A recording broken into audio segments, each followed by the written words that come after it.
and mankind is on the brink of it. The ascended masters are all saying the same thing, whether they're Tibetan, whether they're the ones that Helena was involved with, or whether current ones. Paul von Ward, in his book God's Genes and Consciousness, he now acknowledges a presence over him and communicating systematically of the advanced being. He calls them advanced beings. Some of the older books refer to the Great White Brotherhood, but they're communicating the exact same message.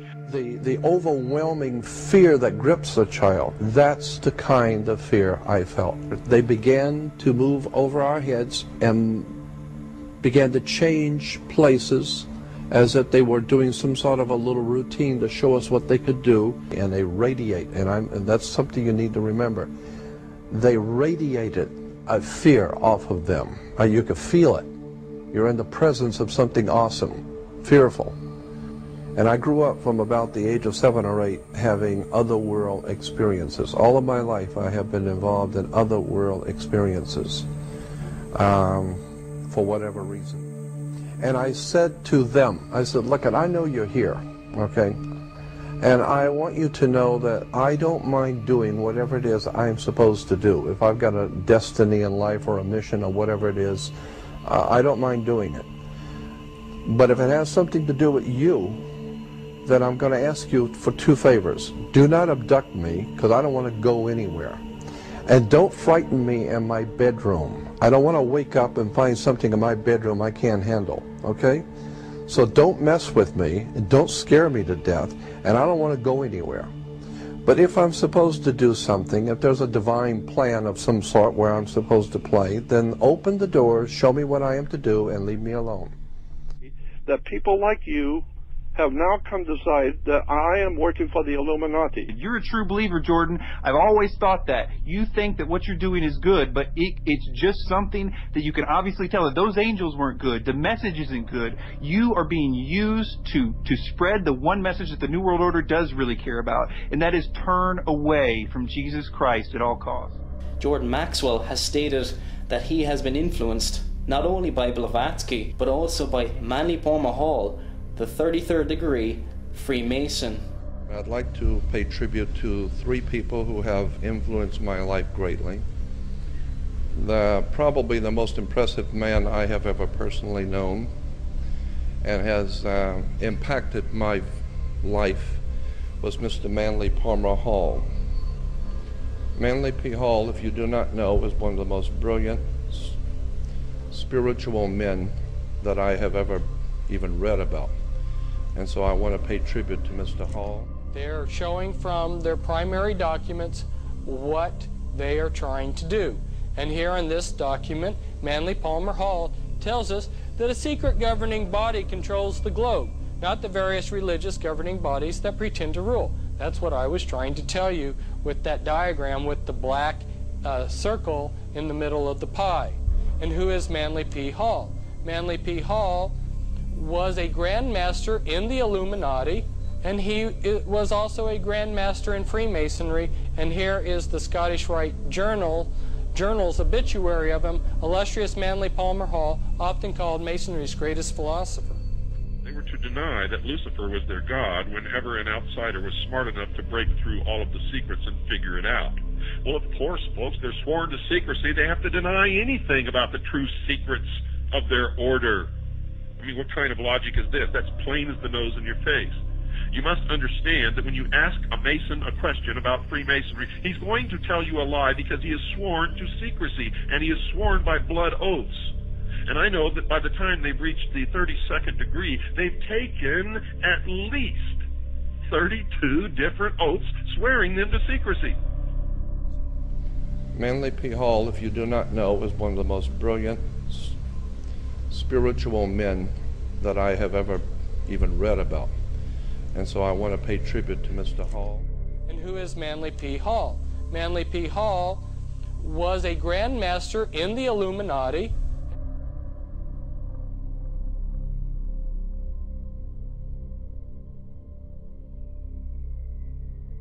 What is even more disturbing is when one considers the following quote from Manly Palmer Hall's book, America's Assignment with Destiny. Genuine esoteric associations always required that disciples prepared themselves for careers of practical service. The student was expected to attain to a state of unusual skill or proficiency in some branch of learning. He was then to practice this profession or craft as a means of extending his sphere of constructive influence. He was to teach through example, enriching his chosen vocation with the overtones of enlightened religious philosophy, thus gradually creating a significant zone of influence. He was available for whatever task the keepers of the great plan required. Practical ends can only be achieved by practical means, and the agents of the universal reformation must be sufficient for every emergency. And I believe that they are picking individual people today according to their own design, according to their own agenda. And they are picking individuals today to help enlighten the whole human family. Then came the third stage, which started in 2003 when I had an ayahuasca experience in Brazil, and a voice talked to me for 5 hours about the nature of reality. Real clear, very funny, and mind-blowing and life-changing. I have often wondered if Ike has ever taken any precautions to make sure that the entities that he is in contact with are good entities. He often talks about how the Illuminati are in contact with bad extra-dimensional beings, after all. And the same gods, demonic entities as they're called in this case, that are worshipped by the Satanists, are the same gods that are worshipped by the secret societies and the religions.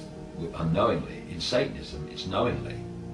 These reptilian entities seem to operate, and again, it's not just reptilian. There are many different kinds of entities that do not have a human form, that operate just outside of human sight, and history has recorded them as demons and all this stuff.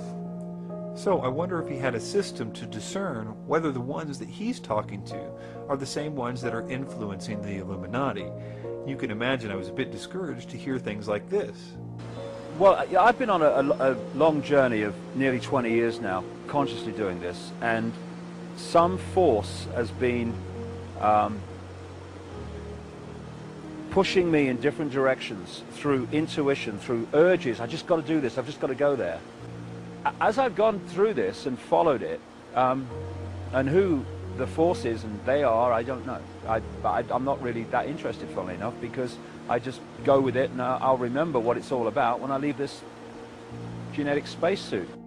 Now, here is the mystery, considering all that we have learned so far. I think there's a lot of this whole New Age area, you know, of ascended masters and all the Blavatsky stuff and Ashtar Command. I say that that is a belief system controlled by the same force, which is also trawling that bloody energy as we go along. Again, considering everything we've just learned, this is clearly an admission that he has been lied to by the spirits all of his life.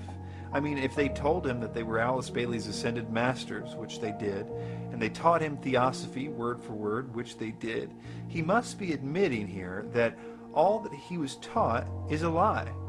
But the problem is that he has never stopped teaching and promoting the beings he talked to or what they told him to teach.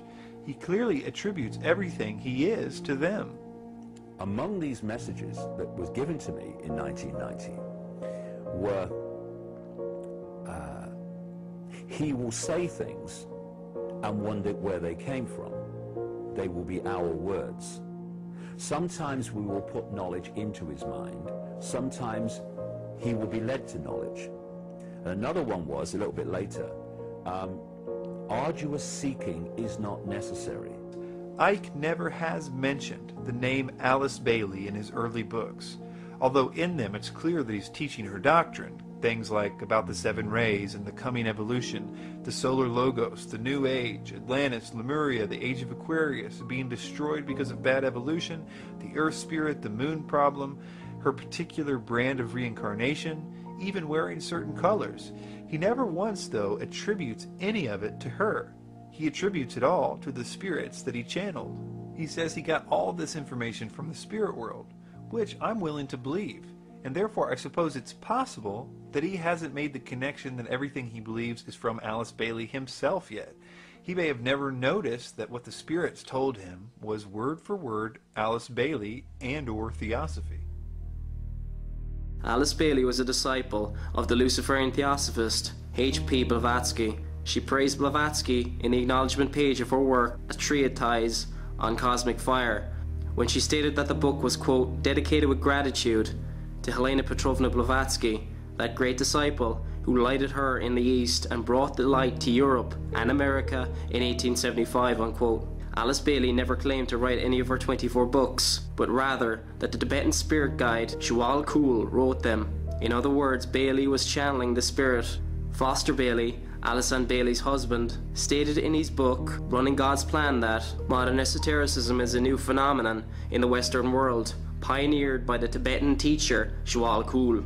Working with H.P. Blavatsky, again this time working with Alice Ann Bailey, the same master teacher has provided the interim teaching needed for conscious entry into the new Aquarian age. The study of this new teaching in the books published under the name of Alice Bailey is producing a revival of esotericism and a new technique for self-development, this time with the selfless goal of world service. Alice Bailey founded the Lucifer Publishing Company in 1920, but the name changed to Lucius Trust in 1922. Terry Mellinson from conspiracyarchive.com stated the following on how Lucius Trust is run. Lucius Trust is run through an international board of trustees, whose membership is said to have included John D. Rockefeller, Norman Cousins, Robert S. McNamara, Thomas Watson Jr., IBN former U.S. Ambassador to Moscow, Henry Clausen, Grand Commander of the Supreme Council 33rd Degree, Southern District, Scottish Rite, and Henry Kissinger. This would then tie Bailey's influential occult organization into the international conspiracy of elitists, including the Council on Foreign Relations, the Bilderbergs, and the Trilateral Commission. Many of these people are involved in tax-exempt foundations. These foundations have massively altered life in the United States over the last few decades. The following gives an example of how these men and these organizations are trying to alter education in the United States and through many other similar organizations in other countries around the world.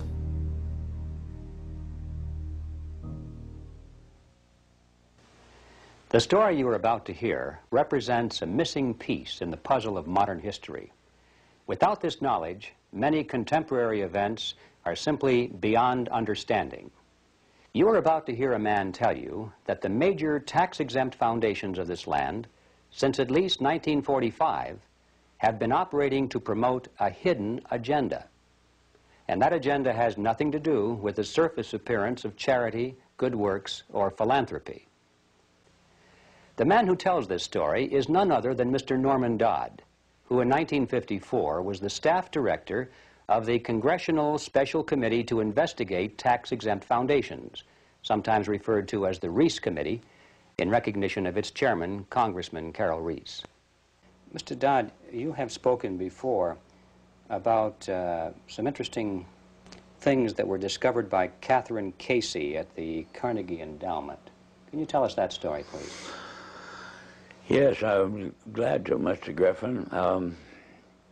This experience that you have just referred to came about in response to a letter which I had written to the Carnegie Endowment for International Peace, asking certain questions and gathering certain information. And on the arrival of that letter, Dr. Johnson, who was then president of the Carnegie Endowment, telephoned me and said, did I ever come up to New York? And I said, yes, I did, more or less each weekend. And he said, well, when you're next here, will you drop in and see us? Which I did. And again, on arrival at the office of the endowment, I found myself in the presence of Dr. Joseph Johnson, the president, who was a successor to Alger Hiss.